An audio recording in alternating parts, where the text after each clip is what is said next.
Is agreeing to this meeting at the request of President Putin, and the goal of this meeting for the president is to walk away with a better understanding of how we can end this war. Alaska is unlikely to have been on many people's bingo cards as the venue for a key summit between the leaders of the United States and Russia. Yet America's biggest, remotest state is where President Donald Trump and Vladimir Putin are now set to meet for one of the most potentially consequential encounters of their presidencies. That is certainly the view from Moscow, where pro-Kremlin propagandists are already flashing with anticipation at the benefit this much anticipated face-to-face meeting will deliver. Or, more specifically, will deliver for Putin. Firstly, the fact a summit with the US president is being held at all is a massive win for the Kremlin. No one is talking about Russia's international isolation anymore, or about our strategic defeat, wrote Alexander Kurtz, a prominent pro-Kremlin military blogger on his popular social media channel. He added that the Alaska meeting had every chance to become historic. He may be right. A presidential summit allows Putin to be seen back at the top table of the international diplomacy, while thumbing his nose of critics and nations who want him shunned, if not arrested, on charges of war crimes in Ukraine.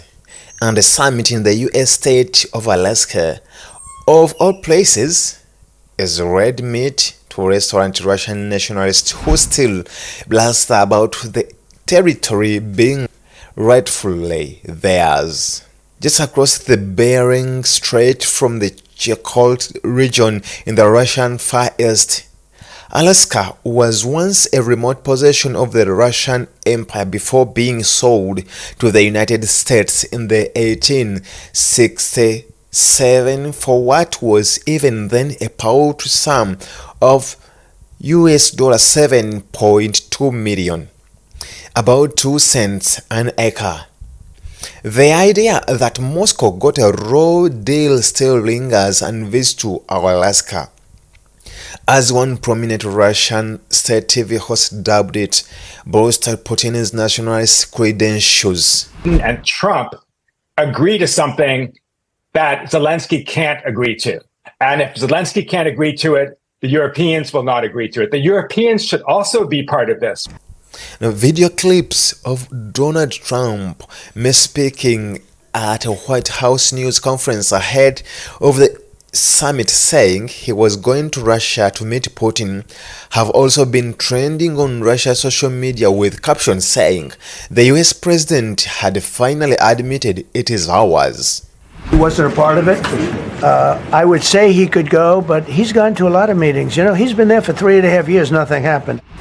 For the rest of the world, though, the sole focus of this presidential summit is the war in Ukraine and whether Russia is prepared to make any concession to end it. The White House has said Trump expects to focus squarely on ending the war in Ukraine, leaving other issues Moscow has said could be up for discussion for another time. But so far, there has been little sign of real compromise from the Kremlin, which regards itself as having the upper hand on the grinding Ukrainian battlefield. As recently as last month, on a phone call with Trump, Putin reportedly reiterated that Russia would continue to pursue its goals to address the root cause of the conflict in Ukraine. These root causes having previously included long-held Russian grievances that include Ukraine's existence as a sovereign state and NATO's eastward expansion since the end of the Cold War on Wednesday.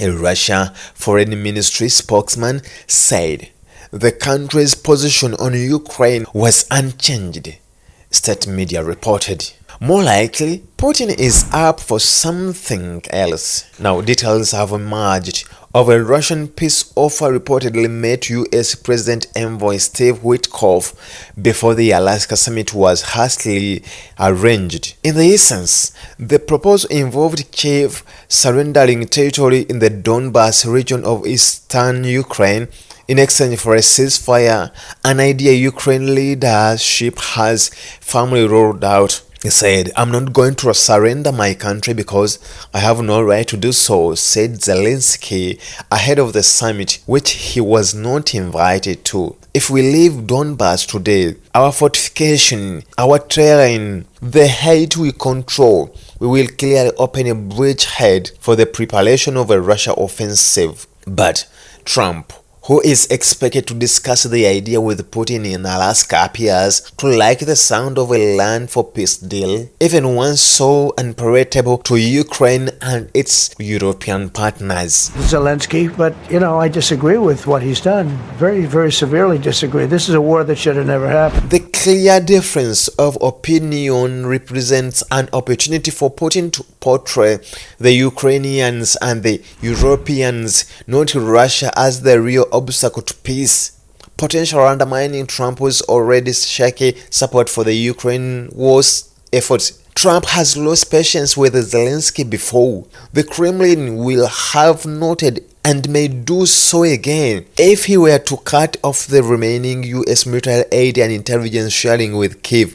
Ukraine would struggle to continue its fight even with a bolstered European support. Now, ahead of the summit, the White House appeared to downplay expectations of a peace deal, characterizing the high-stake meeting as a listening exercise. It was, after all, the Kremlin who solicited the summit, according to the White House, possibly as a way of heading off a threat of U.S. tariffs and secondary sanctions that Trump said would kick in last week. Keeping Trump talking may be an effective way of pushing back that deadline indefinitely. More broadly, Putin sees a unique opportunity with Trump to fundamentally reset relations with Washington and separate Russian ties with the US from the fate of Ukraine. Now, a scenario that would also divide the Western allies. For months, Kremlin officials have been talking about possibilities for economic, technological, and space cooperation with the US, as well as lucrative deals on infrastructure and energy in the Arctic and elsewhere. The fact the Kremlin's top economic envoy Kirill Dmitriev, a key interlocutor with the Trump administration, is part of the Russian delegation to Alaska, suggests that more talks of US-Russian deal-making will be on the agenda. And if Putin gets his way in this summit, the Ukraine question may find itself relegated to just one of many talking points between the powerful leaders of two great powers, and not the most pressing one.